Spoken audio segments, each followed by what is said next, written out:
Hey Space Watchers, and good evening from St. Louis. So the first official day of GEOINT 2025 here in the America Center is over.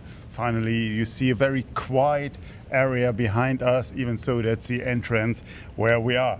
So today was a fantastic opening day, and I'm doing this recap here today like yesterday, together with my wonderful colleague, Yvette Gonzalez. Hi. Yvette, how are you doing today? I'm doing great. I had a great day. Yeah? Yeah. Wonderful. So let's recap what happened.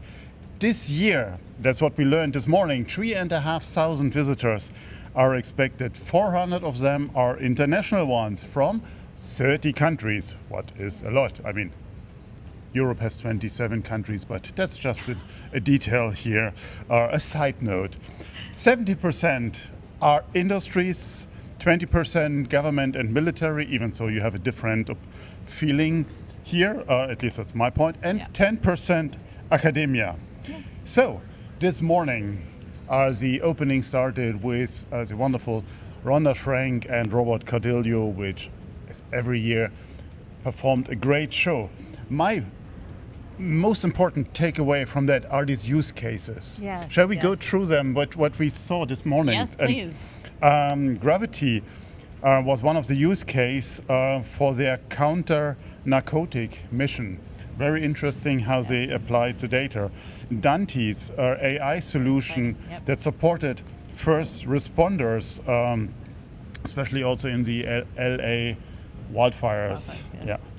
Then we had Planet with their methane gas mission with the carbon mapper, which was put on screen, as well as illegal wildlife trade. That was fascinating. Tell us more. What have you seen about that? So why fascinating?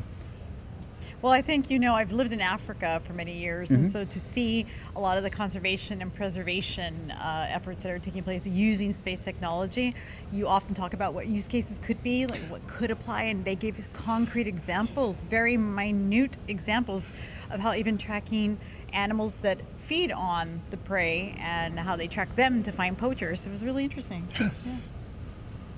Why do I like these examples so much is it shows that GEOINT is not just national security, it's not just military and defense. It's everyone's life, it's everyone's disaster recovery, it's everyone's problem. I mean, we all use it, we all can use it, we are not there today. Right. I mean, it's like the GPS, the GNSS data that we use. Today, everyone follows the blue dot going from A to B without thinking. Good. What else we have seen? Unseenlabs with their shadow fleet tracking. Very interesting use case, and it's also just the beginning. We had then on stage Major General Paul Lynch, the Deputy Assistant Secretary General for Intelligence at NATO. What a mouthful of a title, but he gave a very great speech about the importance of GEOINT, as he said, the best int you can get. Or as he said, His words, definitely. It might be an English joke or so, but however, it was okay. And also he talked about the GEOINT, how important it is for the decision making today, and the transformation of the integration of data, the comparability of data and AI. Very interesting keynote. After that, I mean, I attended one of the sessions in the show floor, with Pino Nobile from NATO, who spoke about how GEOINT is implemented in NATO. So in many more panels on, I think, up to 4 stages here in Paris. There's so much happening at the same time. I mean, it sounds not big, but a lot goes on here. And so tell me, what have you done? Well, I took time today. It's often a real luxury to get to go through the exhibit hall and talk to the vendors. And so I actually deliberately took time to speak to vendors.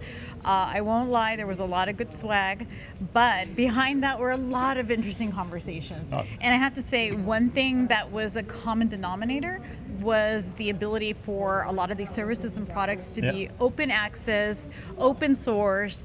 A lot more talk about how can we make all of our products more accessible to everyone, like we said, for the use cases that are typically untold stories. Go on. No, go on. I was going to say, there's yelling behind us. So I think today for me it was good to hear that there's applicability for classified work, but Yeah. that we're really looking at how can we give access to the next generation so that they understand how to use the data and how to start applying that to challenges and grand challenges around the planet. So that was Absolutely. interesting. Yeah. So tomorrow we will have another fantastic day here, and we will hopefully hear the Director of National Intelligence coming excited. here. I'm excited for that one. Yeah. I mean, schedules change here. I hope we did not miss her today because I also heard she was here today. We will see that and find it out tomorrow. And tomorrow afternoon, that's I know for sure, there will be a session that I have the pleasure to moderate on the Gold Rush. The Gold Rush panel, as I call it. It's the Gold Rush in Earth observation. And you might remember there was a study put out end of last year, and I had a podcast with Gary Dano of USGIF, who will be on the panel tomorrow as well on that.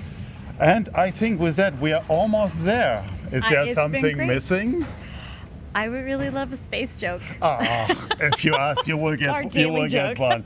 So why don't, and I try to make it a GEOINT space joke, so what is even harder. So why don't Earth observation satellites gossip? Why I should don't- know this. Why? Why? Because they prefer silent transmissions. With that, That makes sense. SpaceWatch out. Out. And wait for it. Now we're out. Now we are out. Bye.